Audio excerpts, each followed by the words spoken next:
For decades in Britain, thousands of vulnerable children were systematically abused by gangs of men, and yet no one dared speak out. We'd seen so many girls who'd experienced this situation. We got to the point where we thought somebody's going to have to die before anything is done. The victims were groomed, drugged and raped. And this was happening across vast parts of the country. It was happening in Birmingham, it was happening in Bradford, it was happening in Manchester. How come every single aspect of the British establishment treated every single case that had cropped up as an isolated one-off case with no pattern whatsoever to any of the other cases that were so similar? But there was a pattern, one that risked reigniting delicate race relations, particularly in the north. This was white and Asian youths. The troubles in the northwest are integrally linked with the success of the British National Party in the last election. There was absolutely no getting away from the facts that the victims were young white children and that the offenders were older Pakistani men. Once those facts became understood by the powers that be, I think that they made a conscious decision that they weren't going to open up that box. It was allowed to slide away and it was buried. The abuse took place in plain sight, and yet professionals chose to look the other way and say nothing. As the years passed, the silence grew deafening. Inflammatory voices stepped in. My blood has boiled. The system has failed us. They have not protected our daughters. Social services failed, educators failed, health professionals failed, police, prosecutors. There is none. There is no agency I can think of that has got this right. The trial has begun of 11 men accused of sexually abusing girls as young as 13. I don't care what faith or what colour somebody is. These are perpetrators. These are abusers. I don't care whether they damage community relations. Bring them to justice. This film uncovers why a wall of silence surrounded the on-street grooming of young girls. Why these children's cries for help were ignored again and again. And how over a decade, this pattern of monstrous sexual abuse was finally forced out into the open.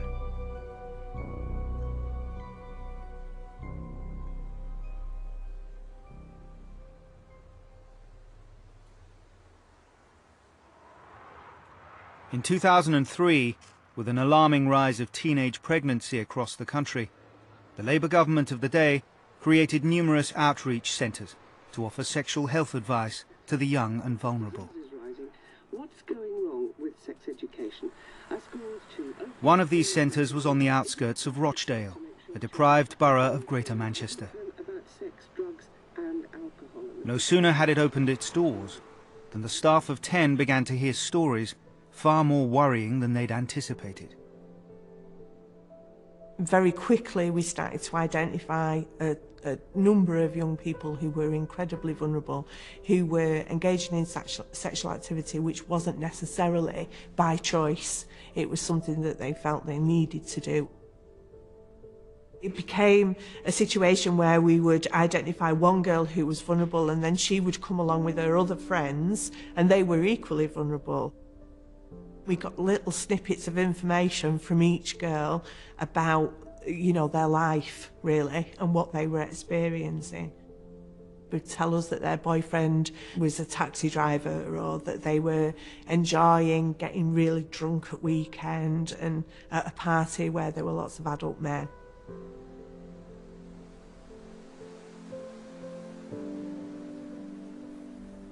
From the age of 12, I moved from care home to care home. You never actually got any love. Life was just crap all the time. When I first got involved, it was for fun. They were my friends. I could actually talk to them and they wouldn't judge me. They'd be giving me drink and drugs. I just thought, oh, free party, I don't mind. I was 13. Back then, drinking was this dead excited thing. So while I would drink, then we'll just go drive around, up on the moors and stuff like that. It became like an everyday thing, not just like a weekend thing. I thought, oh, this is fun. You know, when you're younger, you hang around with someone a lot older, you think, like, you get like a little buzz out of it. I just threw myself out there and thought I was invincible. I wasn't scared of nothing or no one. She was full of life, but had run away from council care as many as 50 times. Today, Manchester Social Services expressed their shock at the death of 15-year-old Victoria Agoglia, but said such tragedies were not always preventable. Victoria died at the weekend from a suspected drugs overdose after disappearing from a children's home in Rochdale. 2 men are being questioned in connection with her death. Victoria was probably 13 or 14 when I first met her. She'd found herself in a situation that was way beyond her control. She just wanted us to help her. She was really bright, funny, and engaging. She made me want to work with her. I met her about 3 times. On the 4th occasion I was due to see her, I read in the news that she was dead. Victoria had a long and troubled history with the police and social services, so her death threw up a warning flag within Greater Manchester Police. They suspected that it might be more than a simple drug overdose. DC Maggie Oliver, known for her sensitivity and delicate work with vulnerable and grieving families, was called in by her superiors. I saw a photo of this beautiful young girl and this letter that was heartbreaking. She was 13 years old and talking about having been abused by so many men that she couldn't count. I'm only 13. I've got the rest of my life ahead of me. She'd done things she was ashamed of, loved her family and felt she'd let them down. Slept with people older than me. Half of them I don't even know their It was names. really a cry for help. I'm a slag and that's nothing to be proud of. And they treated me like shit. She died of a drugs overdose, but we knew that she had been abused on a massive scale. Myself and the 2 officers that I was working with, we were asked to undertake what was called at the time, and I quote, a scoping exercise, where we would really have free rein under the daily supervision of a detective inspector to go out and really find out whether we had a problem with children being systematically groomed and sexually abused by gangs in the Greater Manchester area. That was the starting point for Operation Augusta. It was not the first time such stories had echoed around northern cities and towns. Rumours of the sexual abuse of young girls by gangs had circulated for years.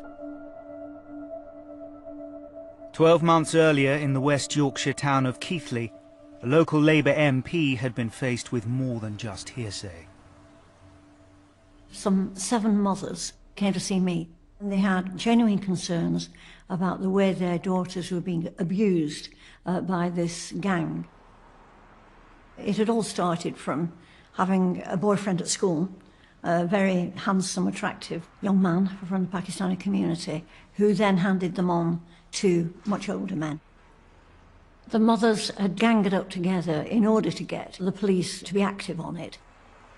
The police kept saying to them that due to the fact that they felt fairly sure that the girls had been consenting, probably under the influence of drugs and drink, but consenting, there was nothing they could do.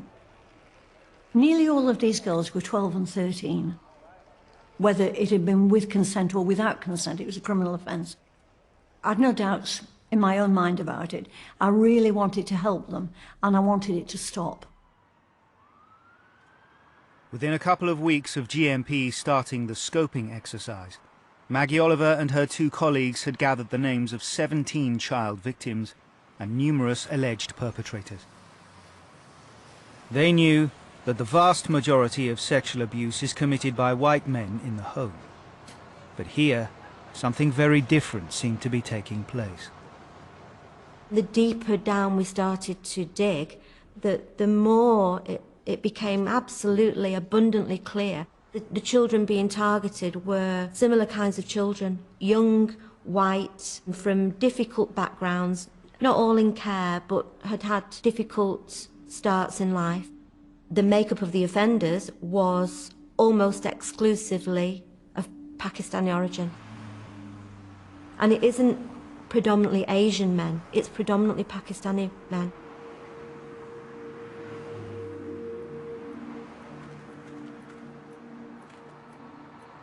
Every weekend we used to go. It was a laugh and a joke. And you know, you used to get what you wanted out of it, because you used to get beer and your fags. Then they changed and wanted more than just giving you free beer.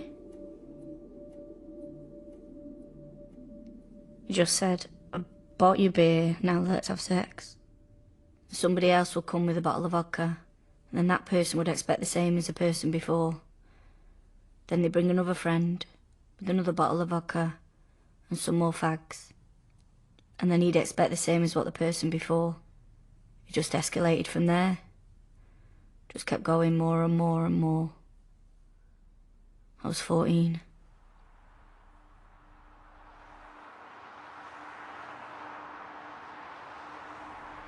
My friend used to go out with Pakistani men. One night she took me out as well.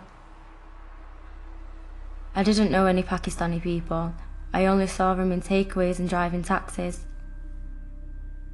They go on like they like you. They want to be your boyfriend. I actually believed them. I was 14 years old. They bought us drinks. I thought, oh, I'll have some of this.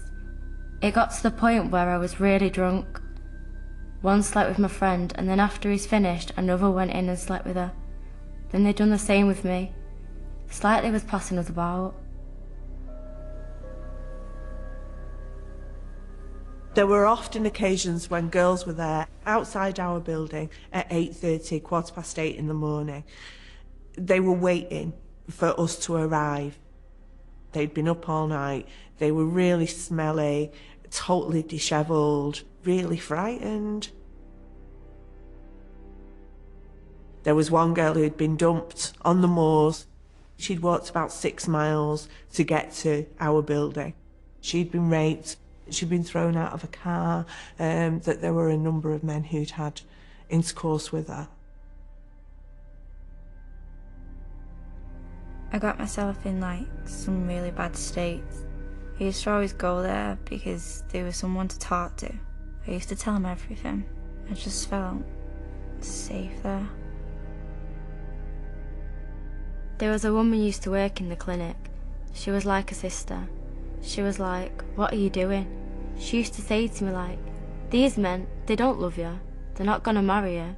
They're not gonna take you back home to their mum. You're there to do stuff with them and then go. That ain't love. Getting you drunk and then abusing you. We called the police every time. We spoke to the police every time. I kept being told, the police can't do anything unless you have a victim, okay? You only have a victim if the victim is prepared to make a statement. Now, often the children couldn't articulate that anyway. They couldn't articulate. Aside from that, I think they were really frightened.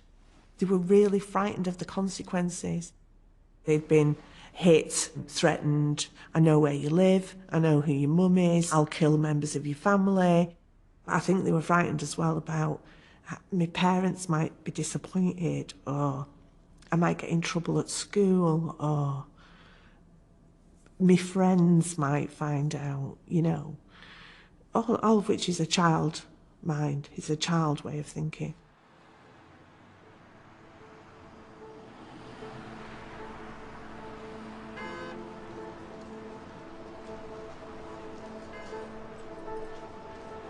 I knew that this problem of on-street grooming was a real problem and it needed to be tackled.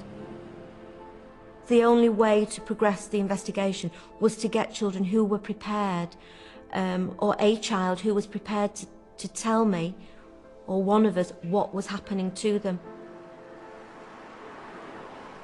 One of the children, I spent a considerable amount of time talking to her and trying to gain her trust. Once I'd started to gain her trust, she agreed to take me on a drive round of the area. She was telling us that they were being taken to various premises along what we call in Manchester the Curry Mile. Many of the locations were like flats above the takeaway places. On one of the drive rounds, we drove past a vehicle. She ducked down in the front of the car and said that car across the road with that man driving it. That is one of the men that abused me.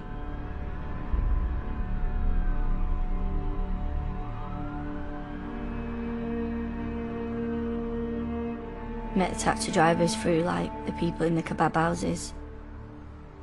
Used to drive us to places where takeaway people would tell them to take us. Then we'd meet another taxi driver, then another one, and another one. You just get out of one car and go in another car. Then they tell you to trust that taxi driver. Don't worry, trust him. It'll be alright. And then you go in that taxi driver's car. Then you do sex with him, and then you go on to another taxi driver's car.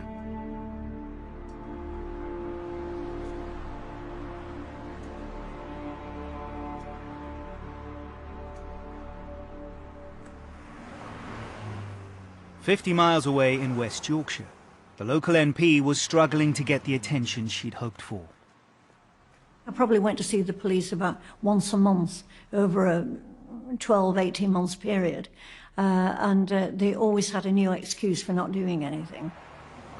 I followed it up with the head of social services at that time, and she told me, well, there's not a great deal we can do because these children are not in care, they're with their parents, and therefore it's the responsibility of the parents, not of the local authority. Church leaders from across West Yorkshire have signed a statement calling on voters to reject the British National Party at the local and European... With little interest from the authorities, Anne Cryer decided to appeal to community leaders who might be able to intervene. As this was a particularly sensitive issue, she turned to an intermediary. I approached a local Muslim Labour councillor. I had him come in and listen to the story of these women.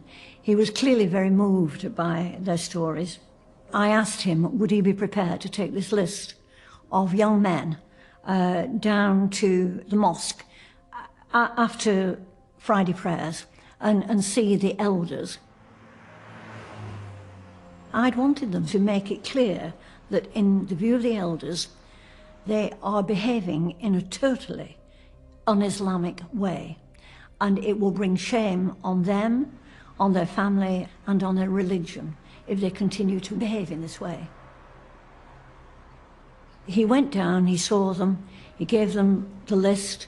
They all looked at these lists and they all agreed, yes, they knew all the lads, they knew the families, they knew where they lived, everything about them. And then they said, really, it's got nothing to do with us. End of story. I was horrified and disappointed. The BNP were becoming active and they were going to have a field day on this. I didn't want that to happen. From then on, I started to try to get the media involved. Despite a local petition asking voters to say no to racism, the BNP now has a toehold in Yorkshire, with more seats being contested in the forthcoming May elections. The key point of the press release was that the men who were doing this to these girls were, I think the word used was from the Asian community.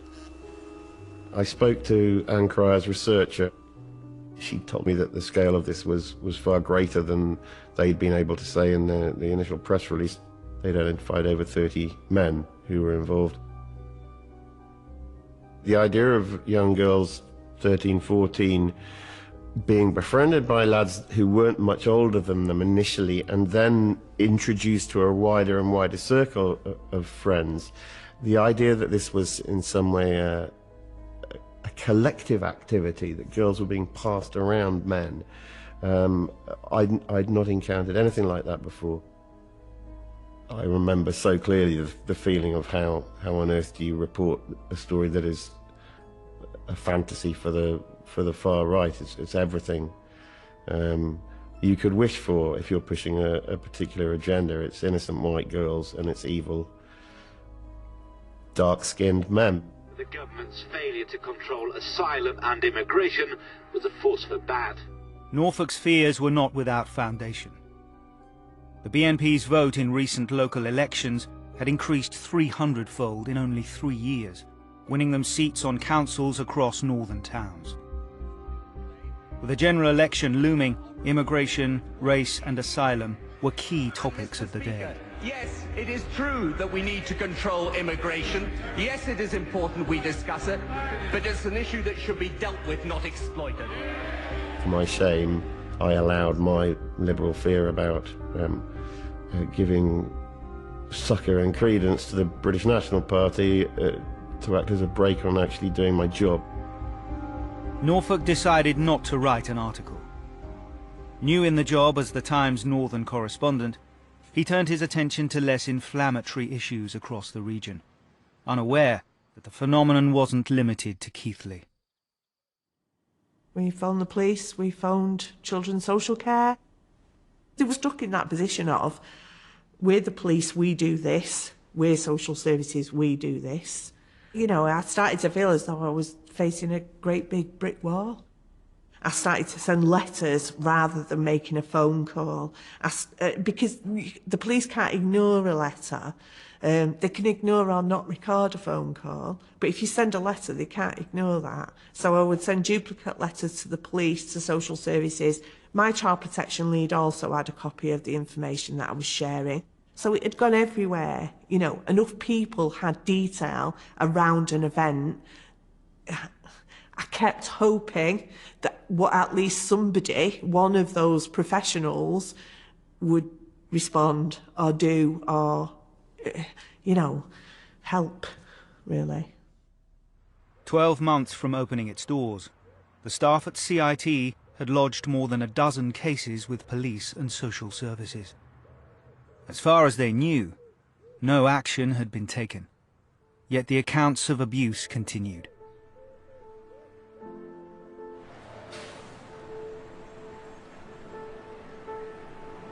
I used to blame myself, but then the next weekend it'd be the same. They'll be ringing you saying, I've not seen you for ages, I've missed you. That little bit of attention you get excited off it, feeling that you're wanted or somebody thinks you're really attractive, makes you feel good about yourself. They took me to London, Blackburn, Huddersfield, Bradford, Birmingham, places like that. I've woke up in like a house, like a derelict building, just like a bed there. And I've woke up not knowing where I am or how I got there. I've had no clothes on, freezing cold, and they're nowhere to be seen.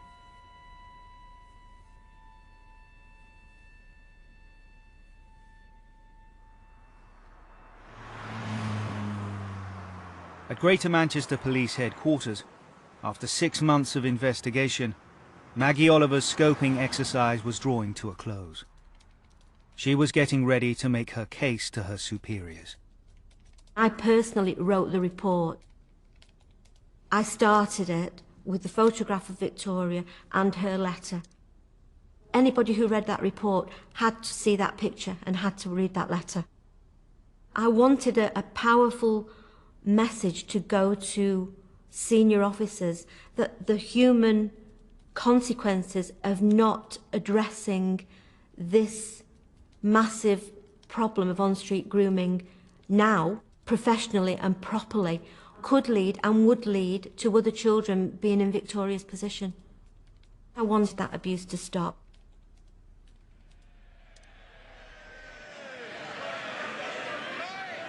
Mr. Speaker, may I begin by... I had hoped that I would get on board comrades in the Labour Party, and many were. Many were genuinely sympathetic to what I was talking about and supported me in every way. But there was a small number who either very openly or perhaps whisper, you know, sort of were saying things that perhaps I was something of a racist. And that was very upsetting. I'm absolutely convinced it was a political correctitude gone mad. You know, there was absolutely no reason for it. I was rocking the multicultural boat, but how do you get changes without talking about it? In May 2004, Maggie Oliver and her colleagues finished and presented the Augusta report. The Assistant Chief Constable accepted fully what we were saying. He didn't dispute it at all. He accepted that Greater Manchester Police Area had a problem with on-street grooming. We had word back that Greater Manchester Police fully accepted we had a problem, and they were going to resource Operation Augusta with a full major incident team. And the team I was working with, we were over the moon. This problem was going to be addressed. You know, we've got one child that's died. I'm thinking we can address this, we can stop it growing, you know, we're going to do it.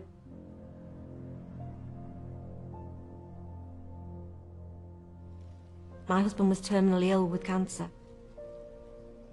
I was needed at home. My husband needed me. I've got 4 children, and I went off work to look after my husband through his final 3 months.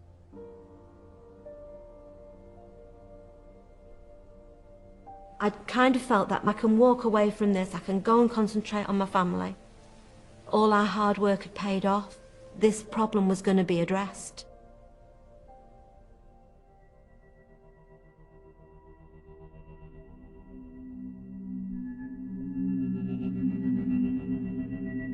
The British National Party is launching its election manifesto this lunchtime.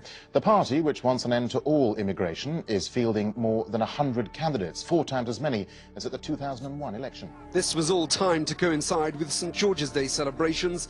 At last year's European elections, the BNP received almost 1 million votes, proof, they say, that they're moving forward. In May 2005, the BNP stood in larger numbers than ever before in a UK general election. They called for withdrawal from the EU, an end to immigration and multiculturalism, and warned of the creeping power of Islam. Their message found support across northern cities and towns, particularly when they added the grooming of white working-class children to their campaign. Griffin made this announcement. He was coming to take on Anne Cryer as the BNP candidate for Keighley to protect these vulnerable white girls. What Anne Cryer dismisses as grooming and what is really racist paedophilia has been going on in Keighley for at least 10 years. For most of that time, Anne Cryer's been in charge, and she's turned a blind eye to the problem. All they wanted to do was to have confrontation and to demonstrate how virtuous they, the BNP, were. They did nothing. They did nothing to help and nothing to assist either the white girls or any other girl. It was just dreadful. This town should be on everybody's lips as the place where those paedophile drug rapes went on. Because 60 of our children, 60, well, 1 is too many, but 60 is a massive rape wave. It's astounding. The leader of the British National Party, Nick Griffin, has been arrested on suspicion of incitement to commit racial hatred. It was recorded on tape saying that Islam was a vicious, wicked faith and warning supporters to stand up to Muslims. Police insist it is a coincidence that the BNP leader had to come here to be charged the day after a general election was called. The British National Party, though, were determined to make the most of the time. One of the speeches for which I'm accused of inciting racial hatred was talking about the endemic problem of heroin and grooming of young girls. I think it's very important that these issues are got out and are discussed. I will keep on telling the truth. My colleagues in the British National Party will keep on telling the truth. And however many of us they jail, however long they jail us, we will keep on telling the truth until the truth prevails. I never thought he would win, but I felt that it was going to do a great deal of damage to race relations. Working class people on small estates were being indoctrinated by these racist lies. Knocking on a door near you, the British National Party. Branded extremists by their opponents, the party says it's gathering support nonetheless. The senior police officer in charge said to the parents of girls who are being groomed for illegal underage sex by Muslim paedophiles, he said, "Get used to it. There's nothing we can do. It's a fact of life."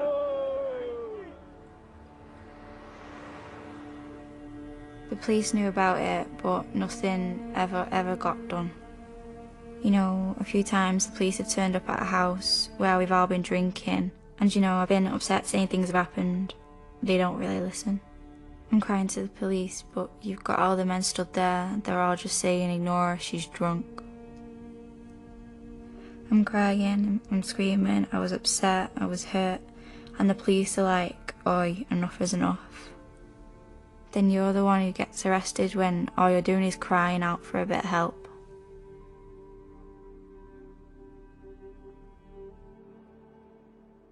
The BNP didn't win in Keighley or anywhere else across the country, but their vote increased fourfold. The party had exploited an underlying anxiety about multicultural Britain, an anxiety that was to boil over in the summer of 2005. There were 4 explosions, bringing chaos to parts of the capital. Terror bombs explode across London, and inside, page after page of harrowing personal stories. In the United Kingdom. Well, the first bomb was on a tube train between Liverpool Street and Moorgate. Within days, 3 of the 4 bombers were identified as British-born Muslims. In the Asian community, there were fears that the entire community would be made scapegoats.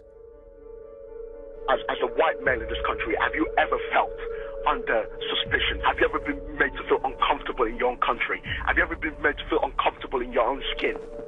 Rising Islamophobia, which the far right was helping to stoke, meant the police faced a difficult challenge. They carried out raids and increased surveillance to try and root out terror cells. At the same time, they had to maintain social cohesion and make sure that any action they took wasn't perceived as racist. Operation Augusta was a full-on major incident team investigation when I went off work. I came back to work in September and the job had died a death. It had just gone, fizzled out, shut down. I couldn't believe it. I was incredulous.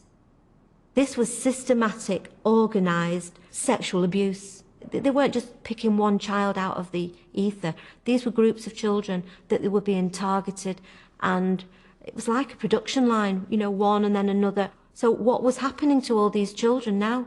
Who was dealing with this kind of crime? Nobody. It was being buried.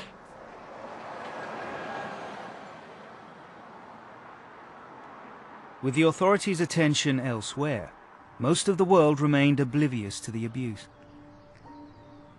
But rumblings about it continued and reached at least one prominent member of the local Pakistani community. It was a month of fasting, Ramadan. I'd gone to a friend's for prayers and breaking our fast. He was a taxi driver.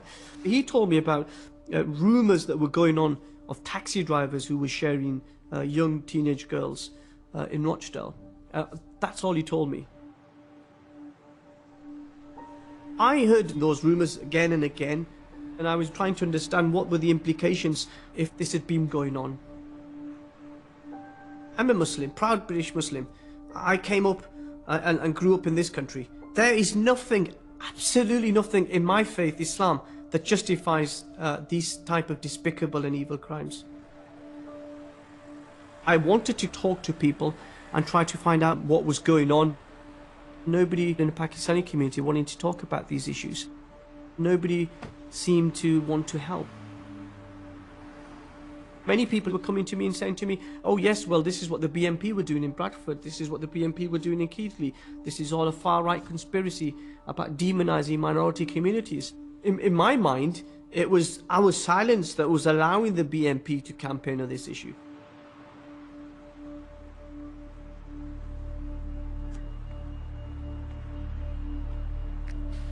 I felt totally alone. There was no one to help me, no one who would listen. So it just went on. One time I was at a house in Oldham.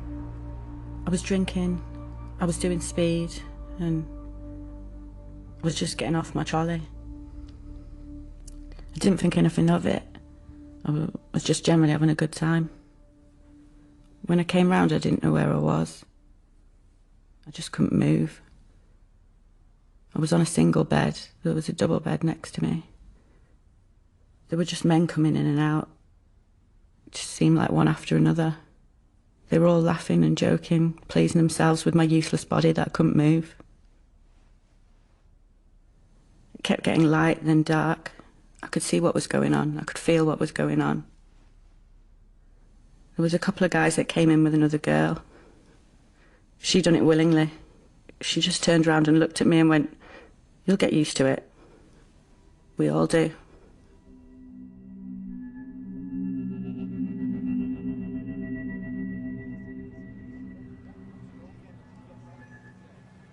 In August 2008, Greater Manchester Police received a call from a kebab shop.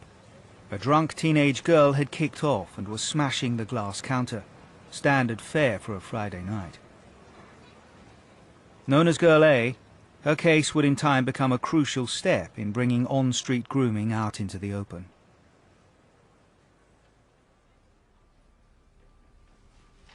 We got a phone call from the police.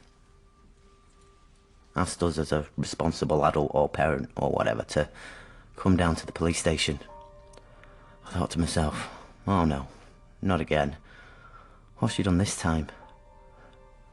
What the hell has she raised today? I went to the police station. She was agitated and very upset. She also seemed to be withdrawn at the same time. You could see that she was clearly hiding something. She didn't want to say something, but, you know, after I spoke to her and said, look, what's going on? What's the matter? She told them that she'd been raped several times.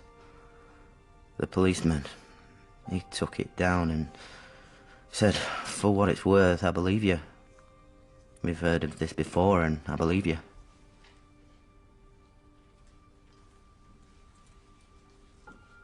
I was totally in shock. There's no other way to describe it.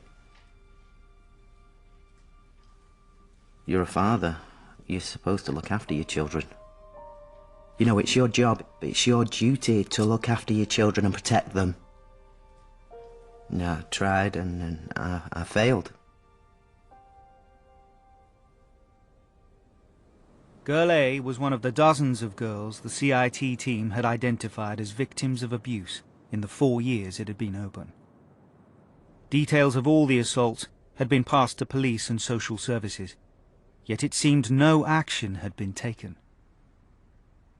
We wrote everything down that a girl had said to us.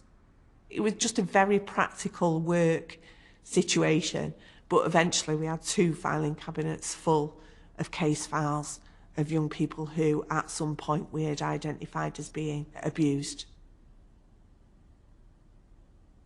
Different girls were naming different people they were involved with and different abusers. Often girls would say, that's a friend of somebody, or he hangs around with that person. The easiest way to collate that information was to write those names into a book. In the office, we just called it the boyfriend book. If there was a name beginning with A, we would write A, Ahmed, age, any detail about a car, any detail about who they were associated with. And then at any point in the future, if another girl talked about Ahmed, we were able to see there was Ahmed and he was cross-referenced in somebody else's notes. What became really clear was that the abuse went in waves. There was a big group of girls really early on, around 2003, 2004, and we realised that one was associated with that one, who was associated with another one, and then names of boyfriends started to be really familiar. And then suddenly there was a totally separate, younger group of girls, all of them interconnected, all of them experiencing the same kind of abuse. We were then able to do a kind of a spider diagram.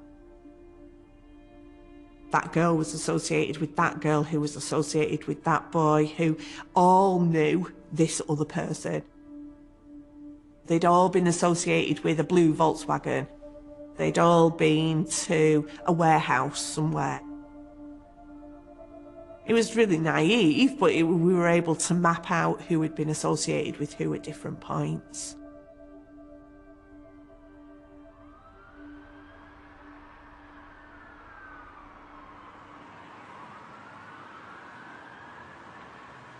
I put my faith and my trust in the police. And I said to my mates at the time, look, the police have arrested him. The police have charged him. Justice will take its course and, you know, basically and hopefully, they'll go to jail. A few months down the line, they decided that they weren't going to pursue it anymore. I knew that knickers had been recovered, and I knew that DNA evidence had been recovered, and that basically the semen of one of these animals was in her knickers. It's a smoking gun, that's red-handed. Simple as that. And I don't think that any sane human being could disagree with me. Ooh, how can, you know, how did the semen get there? It was the Crown Prosecution Service who dropped it. They said that my daughter, she probably wouldn't be believed in court. She wasn't a credible witness. It's just ridiculous. You know, I know very well that there was an excellent case there. I was totally devastated. You can't be anything else. How on earth could this be allowed to happen? About 3 or 4 days after, a leaflet come through the door from the BNP. It said things that just made sense, really. I gave him a ring. A gentleman come out, and, you know, I mean, I'd said what happened to my daughter, and they basically said to me right away, well, you know, we know about this. They were listening to me. No one else had listened to me, but they even knew that I was on about, and they knew entirely about the whole problem. Everyone else had said there isn't a problem, or just denying it existed, or, oh, you can't say that, that's racist. I joined on the spot.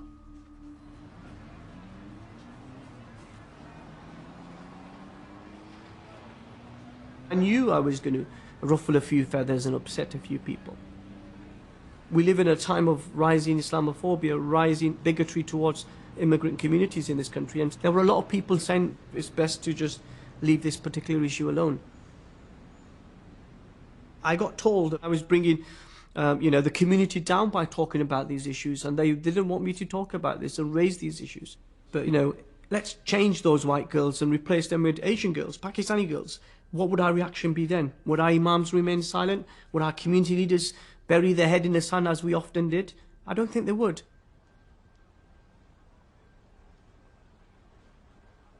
I live in a community, I have family in the community, and so for me it was a real struggle, because I was somebody who championed the British Pakistani community, and suddenly I was then the person who was engaged in pointing the finger at my own community. I think all of us, whether in the Pakistani community, whether the authorities, the council, all turned a blind eye to it. Complete silence.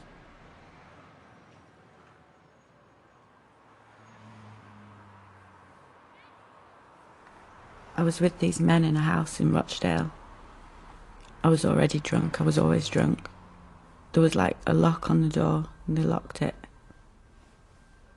They were just laughing at me because I was throwing up over the side of the bed. They thought it was highly hilarious. There was a guy with a razor blade come up to me and said, I'm going to cut you. You want me to cut you? The other guy came up to me and said, just lay down, lay down. And I did, thinking nothing of it.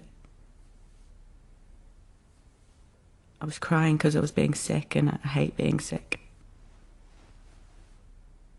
The guy with the razor blade, he kept coming up to me with it, holding it by my throat, telling me he was going to slit my throat. He was laughing. One of them pulled my trousers down while I was in the middle of being sick and inserted himself while the guy with the razor blade had the razor up to my throat. The other guy was just stood there watching, And he said to the one with the razor blade, he said, just hold it there. And he kept trying to put himself in my mouth. The whole time I had the guy at the bottom of the bed raping me.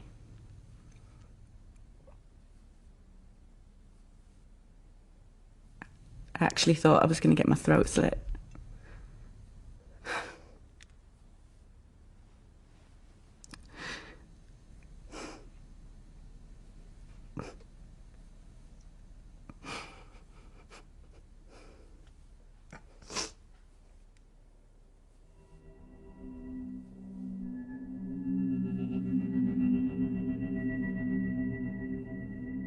Seven years after shelving a potentially explosive story, journalist Andrew Norfolk found his conscience calling him.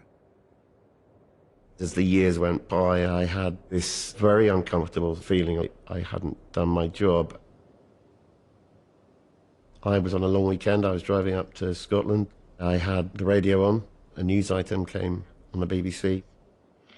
Greater Manchester Police have been describing how a 14-year-old girl was forced to endure an absolutely horrifying ordeal after being forced into prostitution. The vulnerable teenager was targeted with vodka and cigarettes after she was spotted wandering the streets before she was made to have sex with a string of men. At no stage in the report had the names of the defendants been read out. I'm sitting in my car in the middle of nowhere, and I'm thinking, you've not heard a word about this case until 5 minutes ago. And yet, with every fibre of my being,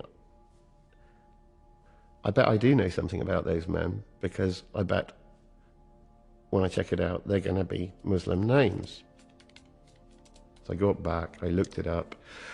They were all Muslim names, Muslim men.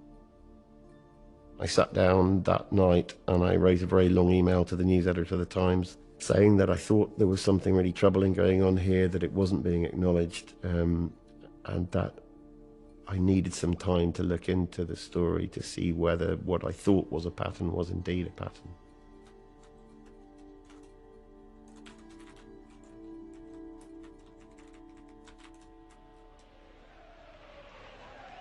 As Andrew set to work, demonstrations were sweeping across the country, led by the emerging face of the far right, the English Defence League.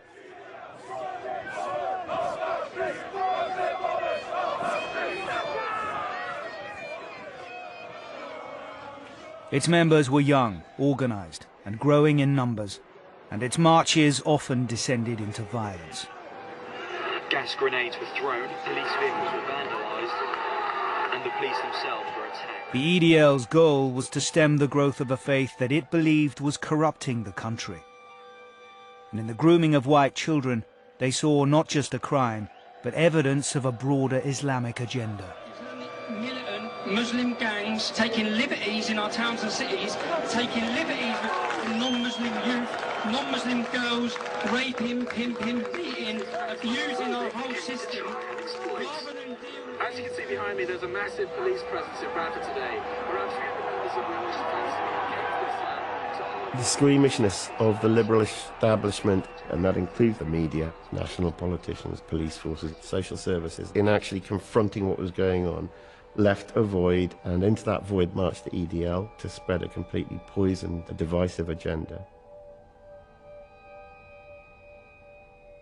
It had become quite personal for me. There was a sense of actually reclaiming this story from the wrong agenda, the far right's agenda, and putting it squarely where it should have been all along. We used every bit of software we had to try to look back at every criminal court case that there'd been in recent years in which 2 or more men had been convicted of sexual offences against girls who were aged 12 to 15, where the initial point of contact had been in a public place. Shopping mall, outside a bus station, train station, city centre, outside school gates. We needed to build that picture of all such cases, because if we were going to say what I sense we might be going to say, which is there was a specific pattern here involving men largely of the British Pakistani community committing offences against young white girls, we needed rock-solid evidential base. That trawling process produced cases involving the conviction of 56 men. Of those 56 men, 3 of them were white British men, 53 were Asian names, 50 of the 53 were Muslim names, the vast majority were British Pakistani. This was a process being repeated. It was happening in Birmingham, it was happening in Bradford, it was happening in Manchester, it was happening in Burnley. How had this pattern developed? How had it developed apparently completely unseen by the authorities? How come every single aspect of the British establishment treated every single case that had cropped up as an isolated one-off case with no pattern whatsoever to any of the other cases that were so similar?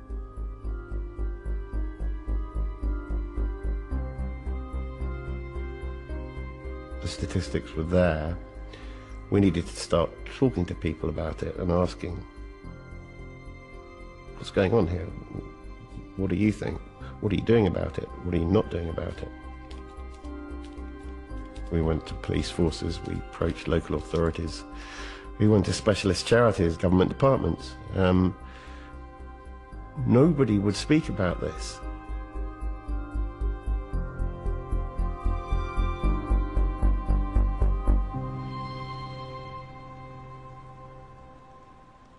Unbeknownst to Andrew Norfolk, in December 2010, Greater Manchester Police had acted.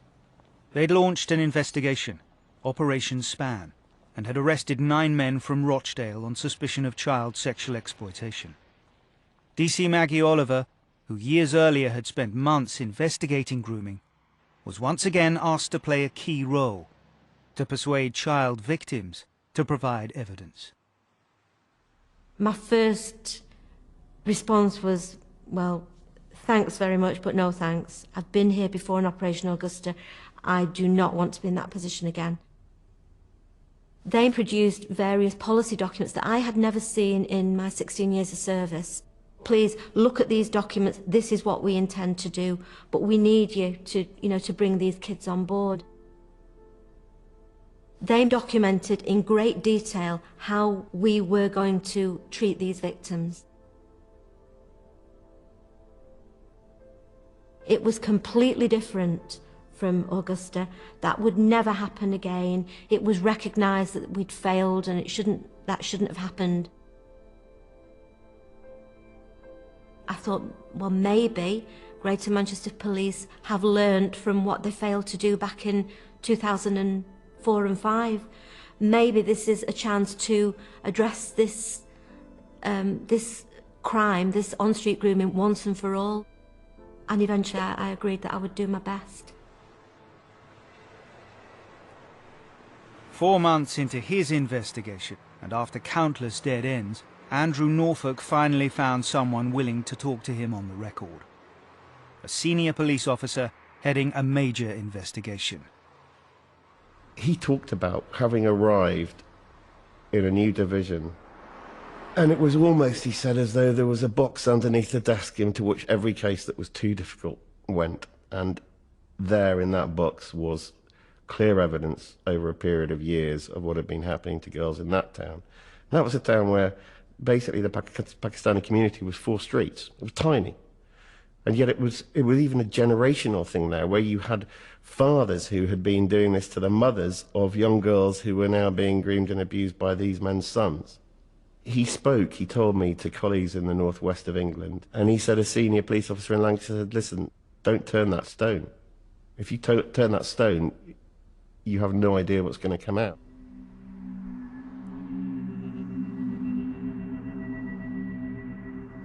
Men were arrested just before Christmas over allegations of the sexual exploitation of teenage girls here in Rochdale. We understand that all the men are Asian, that they're aged between 20 and 40. We also understand that all the girls concerned are white. Now, police are saying that these arrests were made on suspicion of rape.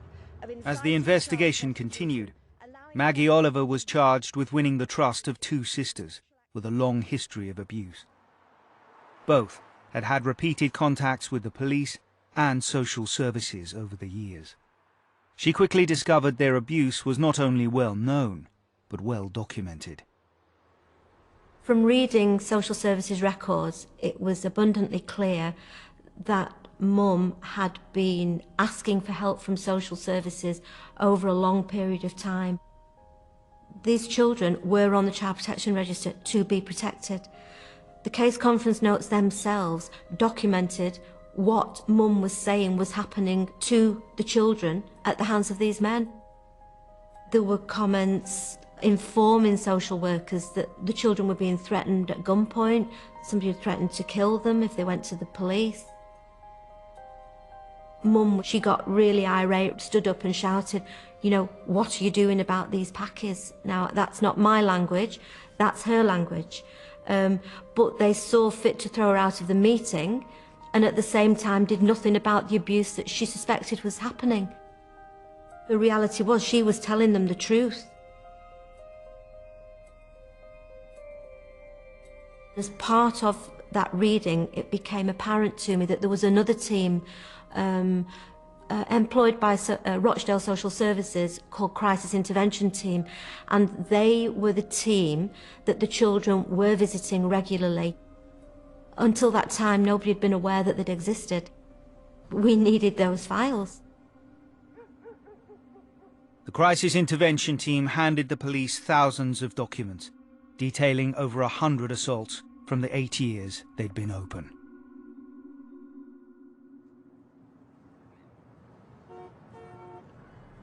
It would have been easy for those who make the decisions on the Times to decide that no matter how horrific, this is a story that needed to be put somewhere other than the front page. But in the end, the reverse was decided. It was that this was a story so horrific and so controversial in terms of what we were going to be saying, that the only place to put it was on the front page. And the lead in the Times is a culture of silence that has facilitated the sexual exploitation of hundreds of young British girls by criminal pimping gangs. A pattern of abuse across sexually exploited in every British city and town. We had huge graphic inside showing different areas of the country where such crimes had been committed. There are calls for a nationwide investigation into the grooming and sexual abuse of vulnerable teenage girls. Within a couple of days, the government had ordered the first of what turned out to be 2 national inquiries. These young men are in a Western society. They're fizzing and popping with testosterone. They want an outlet for that, and they see these young women, white girls who are vulnerable, who they think are easy meat. Jack Straw's comments on the racial background of men found guilty of grooming young girls for sex. Former Home Secretary Jack Straw's held up as evidence that Asian gangs, specifically Pakistani men, represent a particular threat to young British girls today, which is not being confronted.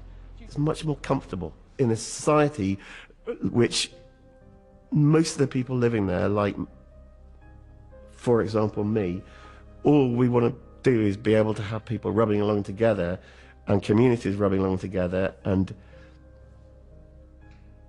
raising an issue like this doesn't make it easy because it asks hard questions. If you really want sex, there's prostitutes who are doing it. Why target vulnerable girls? They haven't got no morals, they're monsters. It's just terrible. If you're like for Pakistani or something like that, you should be ashamed. Andrew had the statistics. This was hard facts about court cases, people who had been convicted of crimes, not people who were accused of crimes, but people convicted. The evidence is compelling. There is a very small minority of people within the Pakistani community who are engaged in the phenomena of on-street gang grooming. There's an overrepresentation of British Pakistanis in those types of crimes, and we've got to confront it. I did a piece for the Times. I wanted a reaction. I wanted people in the Pakistani community, I wanted people in wider society, whether it's the police, the politicians, to actually debate this issue. The vast majority of paedophiles and people who are abusing children are not of Pakistani. They should be respected, no matter what background they come from or what religion. You have to respect each these other. issues, it plays into the hands of extremists who are looking for an opportunity to stoke the fires of discord between communities. Talking about these girls like they're statistics. They're not statistics. These girls are Well, whose daughters do you think these are? Whose sisters? They're ours, in working class towns and communities, and people are fed up of what's going on, and it is being ignored. There are only 15-year-old girls that you know, that you've grown up with, that have been raped or pimped. You don't, so I don't expect you to understand the issues. These are all personal issues of yours. Personal issues in towns and cities, like mine. Sweep things under the carpet in Britain just because we don't like it. We've had it. I'd rather talk about 2010 than talk about something that was been going on since 2003. And actually, you should be commending the community. In May 2011, a new chief prosecutor for the northwest of England took office. He was Muslim, British Pakistani, and had a track record of taking on culturally sensitive cases. Having read the Times expose, he asked his staff if there were any potential grooming cases. Among the files he was presented was one on Girl A, the teenager from the takeaway 2 years earlier, whom the Crown prosecution had deemed an unreliable witness. The thing that struck me most, these are still children. You know, I have children of my own, and just because you're 14 or 15, you can't make informed choices. And the perpetrators were in their 40s, 50s, you know, my age, who clearly knew better. When I read the prosecutor's advice to the officers in the earlier investigation, things like, she has made a choice about her life. You know, she has agreed to be, in effect, a prostitute for these men. Everything about it shocked me, to be blunt, because what groomers do, what perpetrators do, is manipulate. And the fact that she was chaotic and troubled was actually the reason why she was targeted, because the perpetrator knew that nobody would believe her. I was absolutely certain in my mind that the decision taken in this case was wrong. That it wasn't just unreasonable, which is the test, the legal test, it was wrong. And if it was wrong, to maintain public confidence, I had to reverse that decision, and so I did. Nazir Afzal instructed Greater Manchester Police to build a case around Girl A. Officers began by focusing on other girls abused by the same men, and invited Sarah Robotham and her team to police headquarters to help. The room was set up with images of victims down one side of the room and images of perpetrators down the other side of the room. Me and my staff had not really ever seen the perpetrators, and yet there they were, the nicknames associated with an image. And of course we knew the crimes that they'd committed. We knew what they'd done. There is no one-size-fits-all when it comes to a perpetrator. However, all of these men either worked in the nighttime economy, such as taxi drivers, takeaway, restaurants, or they were solid members of the community, pretty much all employed, well known to each other. They all had marriages, they were all in relationships, many of them had children, outwardly were family men, they worked hard, they worked long hours, and they broke that up with the sexual abuse of children, which to them was downtime. Most of the victims were traumatized from years of abuse by numerous men. They knew their accounts had been passed to authorities, but been met with total silence. Now, the police were asking them to cooperate and to drag up their painful pasts. The police come round. They was asking me a lot of difficult questions. I remember thinking, why are they asking me this now? Why couldn't they ask me years ago? I'd been arrested with Asians. My dad reported me missing. Why did they never ask me questions or anything? Back then they could have had loads of evidence. They could have got a file together. I stopped and said, I can't do it, and just walked. I thought, if you didn't help me in the past, why am I going to help you now? There was a lot of pressure from the police. It was like, you'll help us so much. I trusted them. Gave them the names of the people that had done stuff to me, and I told them a lot about me. It was like a sigh of relief, like thinking at least something's going to happen now. first I said no. I didn't want to talk to the police. They just kept saying, look, it's not your fault, it's not your fault. In the end, I started a load of interviews. I told the police about when I got locked in the flat, the razor blade incident. I gave the police names, any clothes that I could remember that I'd worn. I gave like as much detail as I possibly could. In the end, I'd done something like 29 hours worth of interviews.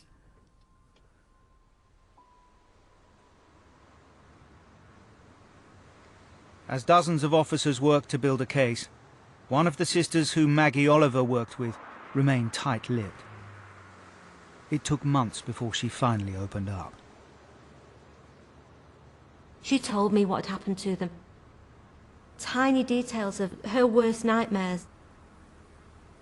She took me on drive around, showing me locations where the abuse had happened, onto the moors, into really remote places. There was no houses around, there were no lights. Children up there would not be seen by anybody. To think of being up there, drunk, on your own, with a man who's 3 times your age, was actually really scary. When one of those children tells me what's happened, they're putting their faith in you. They are reliving all that abuse. They are talking about it in the most horrific detail.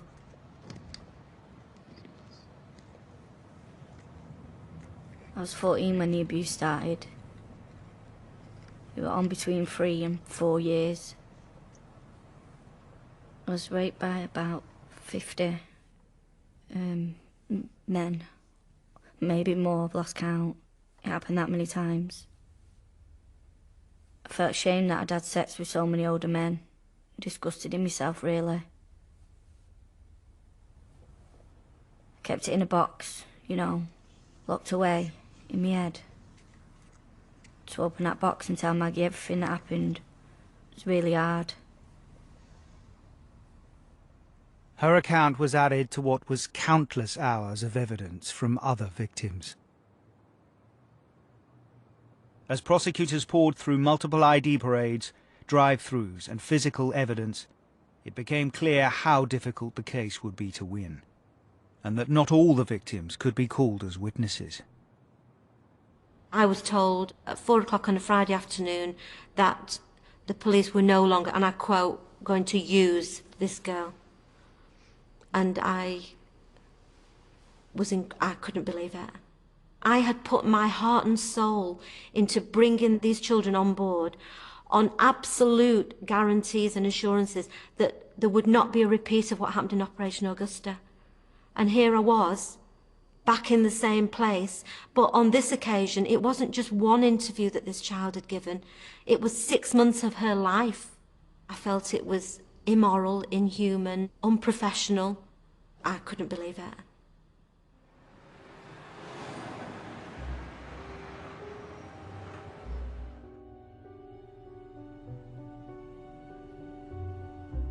I thought the defence's strategy was going to be, say these girls are lying. How can you believe them because of their drug taking and their criminal records or whatever? I had to select the strongest victims to ensure that the one opportunity that we had to try this case was taken. I knew that they were going to be cross-examined in the courtroom up to 11 times, each of them. Being cross-examined once is extremely traumatic, and 11 times about some of the most intimate things that can happen to you, or have happened to you. I knew that they had to be really strong. I had to make a judgment about how many of them we were going to rely upon. 6 girls were chosen to testify. Their graphic accounts of assault, under the noses of the authorities, would finally push the grooming story onto the front pages.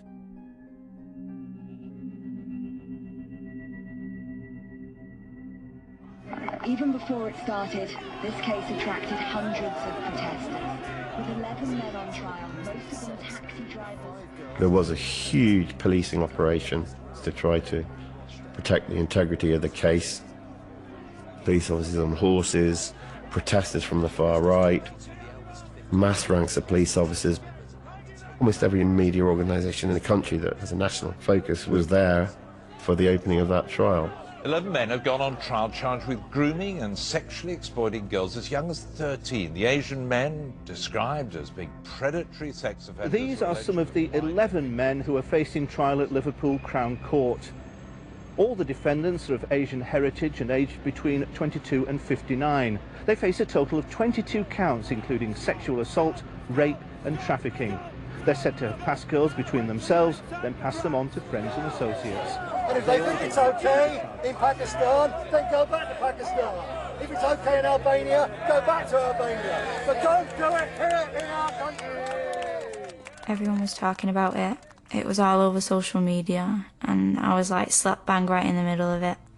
I was so scared. And I got to go and stand up in court in front of all these people.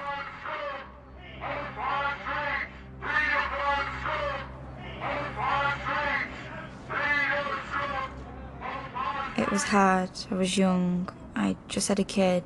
I had no family to come with me. I had my daughter in a car seat in the court. One of the ushers looked after my daughter, so it was literally me in the middle of court on my own. As I was telling what happened to Girl A, I was just reliving the stories that I'd been through as well. As I was telling it, I was kind of breaking down and I started crying in court. And I had the whole of the jury sat there crying with me. What else can you tell us about the victims? Well, there were 5 of them. The youngest was aged just 13, and she in fact became pregnant. These are girls from troubled backgrounds. They were, say, initially flattered by the compliments of these men. Then she became scared, and then in her words, after that, it just didn't bother her anymore. Some lines that those girls used, chilling. The girl who had first met her boyfriend, as she called him, who was a married man in his 40s when she was 12. She'd got pregnant, she'd had an abortion at 13. You'd meet one, she used the adjective packy to describe the man. Meet one packy, within 10 days you've got 10 packies in your phone book. Within a few weeks you've got a whole phone book full of packies.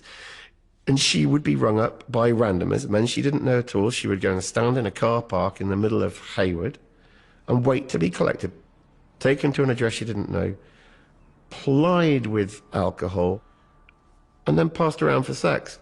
She thought these guys were kind because they took an interest in her. Of the men is alleged to have told a girl, "It's part of the deal because I bought you vodka. You have to give me something."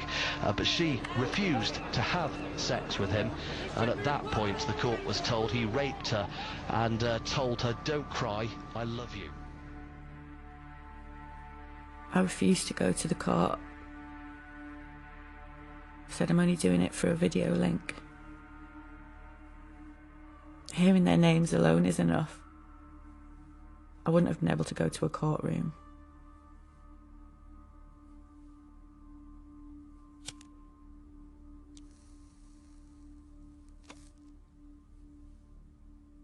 When it came to getting asked questions by their barristers, that was when I didn't want to be there.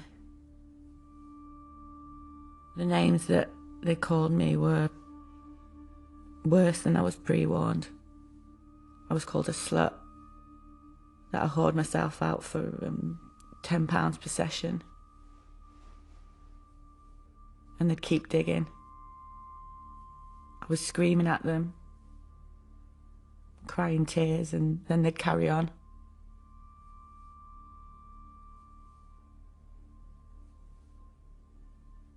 Even the judge, I think it was on 2 occasions, had to say, "Okay, you need to tone it down a little bit," because it was disgusting.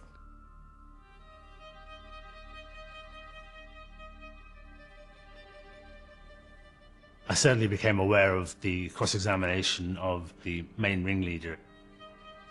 The moment where he decided to pull open his shirt and throw his hair into the courtroom to suggest that, of course, the victim would know that he had a hairy chest, because all men have a hairy chest. Then he moved on to abuse white people generally, to say that the reason why he had taken her in and in effect that she was accompanying him is because the white communities of this country had let her down. You, the white communities of this country, have neglected these girls. Is it no wonder that they come to us? It made it very clear to the jury that this was much more complicated than straightforward he did or he didn't do it. He may have done it, as he suggested, but he seemed to have a reason for doing it, and somehow he wanted to blame the whole of British white community for allowing these young girls to be so vulnerable that they became available to him. It became very uncomfortable, because he was absolutely right. Social services have let down these young girls. Police and prosecutors and every other justice agency have let down these young girls. Schools, health, every agency in this country has let down victims of sexual abuse, and particularly child victims of sexual abuse, over generations. And so he was saying something that was absolutely true, but it did not justify his abuse of her, which is what he was trying to do. He went on to describe one 15-year-old who he's accused of raping on a number of occasions as being loud and aggressive. He said she was a racist, even a prostitute. He said that she was like a bone in a kebab. It was at times unrelenting in terms of the sheer grimness of it. These were treated as consenting kids who were choosing to make money or have a bit of fun, as in, you know, somewhere to stay warm, somewhere to have free food, free booze, choosing this lifestyle, and, you know, who are we to stop them getting on with it? Tonight, after 11 weeks, the case which centres on Rochdale involving the grooming and abuse of teenage girls has finally ended. Including rape and trafficking. The victims were girls aged just 13 to 15. These men said the victims chosen by these defendants, quote, were chosen because they were not of your community. I remember vividly the day the verdicts came in, and I remember sitting in my front room on my own, watching Steve Hayward walk out onto the steps at Liverpool Crown Court and give a statement on behalf of Greater Manchester Police. Okay. This has been a fantastic result for British justice. These victims have been through the most horrendous of crimes, and I just want to commend their bravery in relation to the ordeal they've had to go through. These are the most vulnerable in our society, and they have been preyed upon by adults who should know better. There were so many feelings going through me when I saw him on those steps, and it crystallised everything I was feeling about the whole on-street grooming. I would also like to thank my officers for the professional... He had been in charge of child protection at the time of Operation Augusta. He was the man I had face-to-face meetings with. He knew full well what on-street grooming was. You saw Victoria's photograph. You saw her letter. You knew that Operation Augusta was a live and running job. You knew what the offender profile was. You read my report. You were part of the officers who authorised it to go to the major incident team, and you were one of the ones who dropped that job. Thank you very much. Is a statement by the police that they believe there may be dozens more victims in this particular case. That day, the news media were covering it 24/7. This is the most striking front page, a nation's shame, you know. I have not known anything like it in my life. A horrendous case. There was real shock at what this case had uncovered. There was a sense of where else is it happening? How many other perpetrators are there? How much abuse is going on? Why is this happening? What's our responsibility? This is about power, and it's about sexual exploitation. One of the men was from Pakistan. The ninth was from Afghanistan. Right-wing group. Two questions they wanted to know. One was, why hadn't it been prosecuted before? What does it say about the justice system? Two, was this a race issue? The fact is, we cannot use this as a tool to generalise and cascade every person who happens to be brown, whether they're Asian, in all communities, all ethnicities, all religious groups. A vile, degenerate person that will prey on young, innocent girls does not take race into account. They go after girls, simple. And I think by saying, oh, they go after... In the days and weeks after the Rochdale verdict, the issue of race wouldn't go away. The police are wrong to say that race isn't a key factor in this. This is an issue within the Asian community, a small group of Asian men. These 9 men did not commit this abuse because they're all Pakistani and Afghan in origin. They did it because they are vile scum, and vile scum exists in all Every races. community and every race has its sex abusers. I'm a Muslim myself, and we are...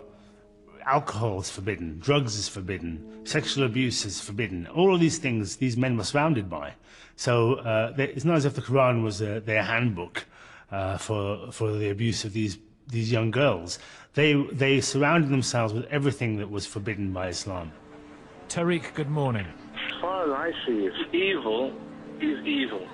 And for like the last 20 years, we've had an underclass in this country. It's incredibly sad that a young girl feels she's special because she's given a kebab. Pattern of sexual exploitation is a national problem. It's not particular to one culture or race. And I think As the country grappled with the fallout from the Rochdale trial, more and more cases came to light. A 14-year-old girl was taken to a house in Briarfield. Some under current investigation, some from the past. Exploiting children has become a social norm in a region where just 1 in 5 police officers are trained. I could barely believe what I was reading. I thought that Keighley was the only place in the universe where this sort of stuff was going on. And then I discovered, to my horror really, that it had been going on in all these other towns, but no one was talking about it. I just wish that people would have understood the sort of dreadful situations that these girls were going through. Their lives would have been completely changed, and why couldn't people understand that we had to move heaven and earth, if necessary, to stop this sort of thing happening? Various inquiries were already underway to investigate not just Rochdale and Greater Manchester, but the national picture. In dealing with vulnerable victims, we've long had operations against things like child prostitution, Operation Messenger. It's not fair to say we did nothing. We did do something. We perhaps didn't do as effectively as we would have liked to, and that's is the lack of sharing of data across services. As the inquiries tried to understand how and why so many children had been let down, Maggie Oliver began going through her files on Operation Span.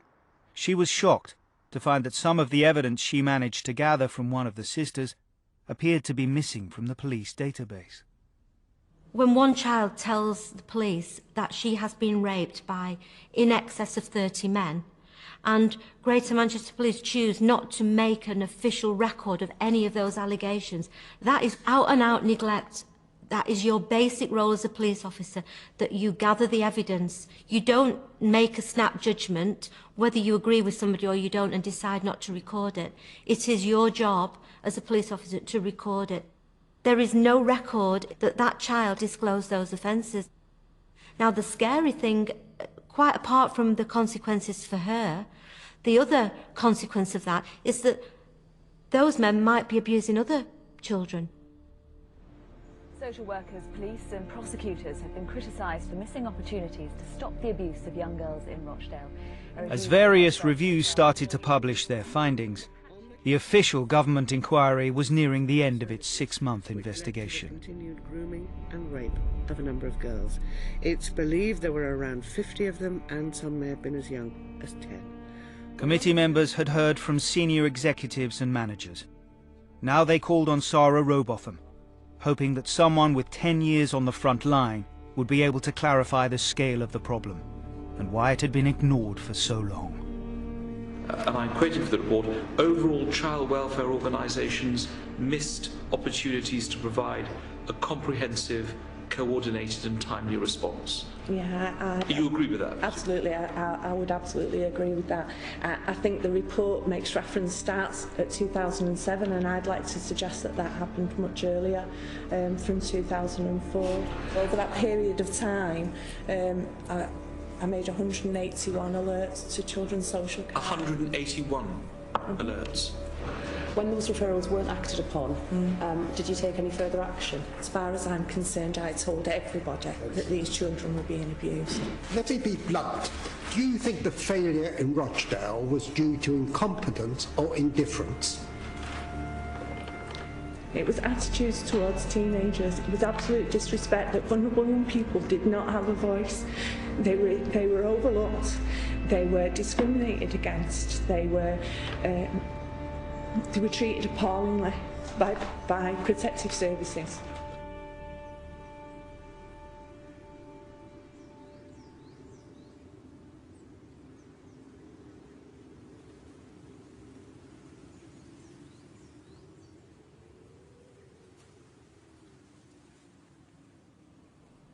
If Greater Manchester Police had followed what we knew to be happening in relation to Operation Augusta back in 2004 and 5, I know 100% that this kind of crime would not have escalated to the proportions that we now see.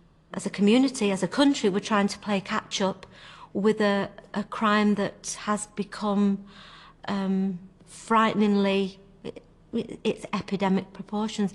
I hope that now we realise we can't turn a blind eye. I just think it's too little, too late. And I'm heartbroken about the kids in the middle of it who have been let down.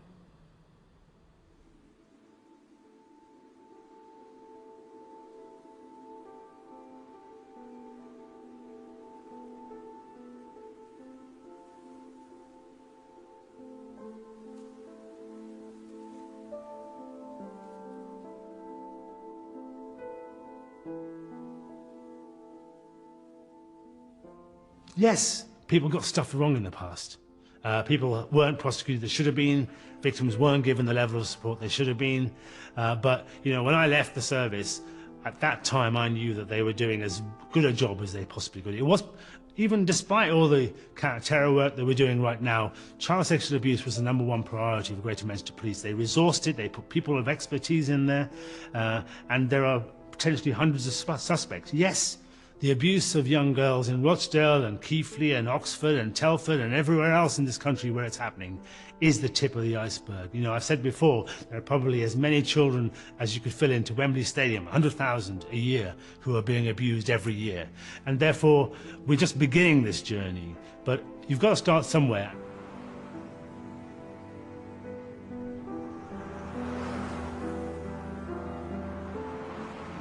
I wish it had never happened. I wish I had a childhood. I wish I did things like a normal family would, just random things like going down to the forest and making pictures with leaves and stuff, or sleepovers and things like that. Nothing could ever bring justice to me, I don't think. It's not something that's ever going to make me feel better. Your thoughts last forever.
Details of organisations offering information and support with child sexual abuse are available at the BBC Action Line website, or you can call for free at any time to hear recorded information on 0800 077 077.